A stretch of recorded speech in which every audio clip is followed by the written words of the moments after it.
Did you guys know that you have your own very own, only yours, email? I did. When we go on to distance learning, we want to make sure that you guys are prepared and that you have every capability to communicate with not only your teachers, but also with your peers. So let's go over, if you don't know where your email is, let's go through it. So we go to Google, and all you need to do is click on the little squares up at the top, and then we can click on your Gmail. And if you are signed into your school account, which this is my school account, it'll bring you to email. I'm not going to show you my email. Just kidding. Yes, I am. We're going to click on that really quick.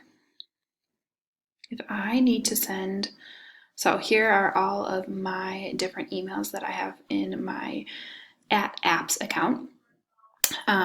So I need to get better at checking this myself.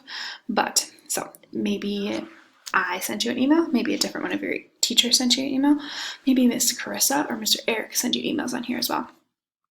If you need to write somebody an email, all you need to do is push compose. And I want to send an email to Miss Chesbrough. So I'm going to type in A-C-H,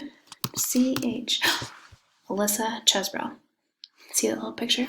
Looks just like Miss Chesbrough. Okay, I can click that. I can do, my subject is strategies. And then I'm just going to say, this is for a video. Okay, and then all I need to do is push send. We'll have a smiley face. And then push send. Okay, and then that will go to hers. Another cool thing about Google is that we have all of these different apps.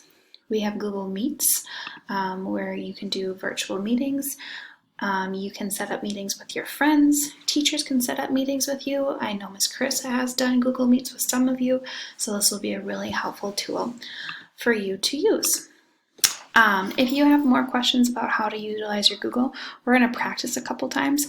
But for today, will you please send, if you have Miss Chesbrough as a teacher, send Miss Chesbrough an email. And all you have to do is say hi, something just to test it out. If you have me for a teacher, you can send it to me. I will, on the slideshow, put what our @apps emails are, just so you know how to find us. If you have questions, again, please ask for help.